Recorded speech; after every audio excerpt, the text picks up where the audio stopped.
Chapter 6. Jesus left that place and went back to his hometown, followed by his disciples. On the Sabbath he began to teach in the synagogue. Many people were there, and when they heard him they were all amazed. "Where did he get all this?" they asked. "What wisdom is this that has been given him? How does he perform miracles? Isn't he the carpenter, the son of Mary, and the brother of James, Joseph, Judas, and Simon? Aren't his sisters living here?" And so they rejected him. Jesus said to them, "A prophet is respected everywhere except in his own hometown and by his relatives and his family." He was not able to perform any miracles there, except that he placed his hands on a few sick people and healed them. He was greatly surprised, because the people did not have faith. Then Jesus went to the villages round there, teaching the people. He called the 12 disciples together and sent them out 2 by 2. He gave them authority over the evil spirits and ordered them, "Don't take anything with you on your journey except a stick. No bread, no beggar's bag, no money in your pockets. Wear sandals, but don't carry an extra shirt." He also said, "Wherever you are welcomed, stay in the same house until you leave that place. If you come to a town where people do not welcome you, or will not listen to you, leave it and shake the dust off your feet. That will be a warning to them." So they went out and preached that people should turn away from their sins. They drove out many demons and rubbed olive oil on many sick people and healed them. Now King Herod heard about all this because Jesus' reputation had spread everywhere. Some people were saying, "John the Baptist has come back to life. That is why he has this power to perform miracles." Others, however, said, "He is Elijah." Others said, "He is a prophet, like one of the prophets of long ago." When Herod heard it, he said, "He is John the Baptist.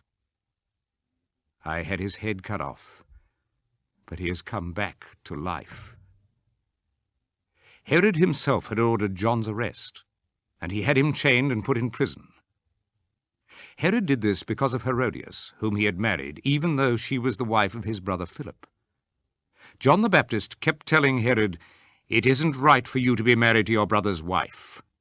So Herodias held a grudge against John and wanted to kill him, but she could not because of Herod. Herod was afraid of John because he knew that John was a good and holy man, and so he kept him safe. He liked to listen to him, even though he became greatly disturbed every time he heard him. Finally, Herodias got her chance. It was on Herod's birthday, when he gave a feast for all the chief government officials, the military commanders, and the leading citizens of Galilee. The daughter of Herodias came in and danced and pleased Herod and his guests. So the king said to the girl, "What would you like to have? I will give you anything you want." With many vows he said to her, "I swear that I will give you anything you ask for, even as much as half my kingdom." So the girl went out and asked her mother, "What shall I ask for?" "The head of John the Baptist," she answered. The girl hurried back at once to the king and demanded, "I want you to give me here and now the head of John the Baptist on a dish." This made the king very sad, but he could not refuse her because of the vows he had made in front of all his guests. So he sent off a guard at once with orders to bring John's head. The guard left, went to the prison, and cut John's head off. Then he brought it on a dish and gave it to the girl, who gave it to her mother.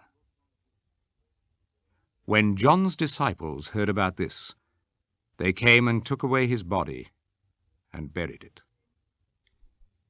The apostles returned and met with Jesus and told him all they had done and taught.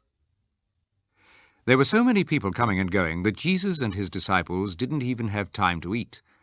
So he said to them, "Let us go off by ourselves to some place where we will be alone, and you can rest for a while."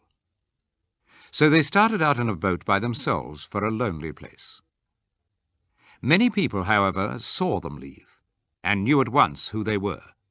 So they went from all the towns and ran ahead by land and arrived at the place ahead of Jesus and his disciples.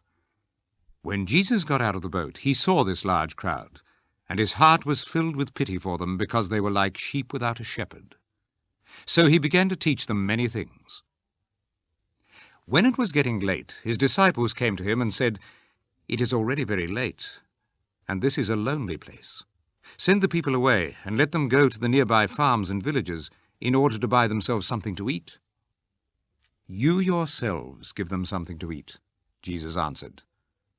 They asked, "Do you want us to go and spend 200 silver coins on bread in order to feed them?"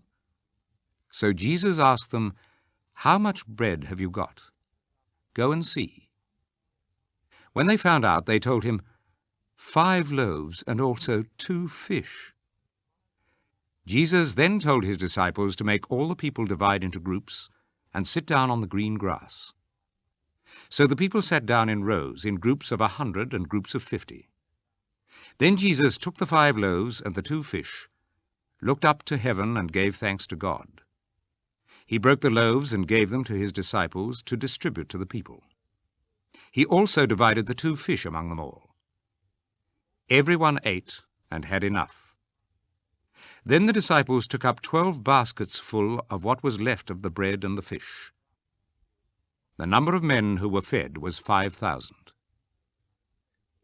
At once Jesus made his disciples get into the boat and go ahead of him to Bethsaida on the other side of the lake, while he sent the crowd away. After saying goodbye to the people, he went away to a hill to pray. When evening came, the boat was in the middle of the lake, while Jesus was alone on land. He saw that his disciples were straining at the oars, because they were rowing against the wind. So sometime between 3 and 6 o'clock in the morning, he came to them, walking on the water. He was going to pass them by, but they saw him walking on the water. "It's a ghost," they thought, and screamed. They were all terrified when they saw him. Jesus spoke to them at once. "Courage," he said. "It is I. Don't be afraid." Then he got into the boat with them, and the wind died down. The disciples were completely amazed, because they had not understood the real meaning of the feeding of the 5,000. Their minds could not grasp it. They crossed the lake and came to land at Gennesaret, where they tied up the boat. As they left the boat, people recognized Jesus at once. So they ran throughout the whole region, and wherever they heard he was, they brought to him sick people lying on their mats. And everywhere Jesus went, to villages, towns, or farms, people would take those who were ill to the marketplaces and beg him to let them at least touch the edge of his cloak.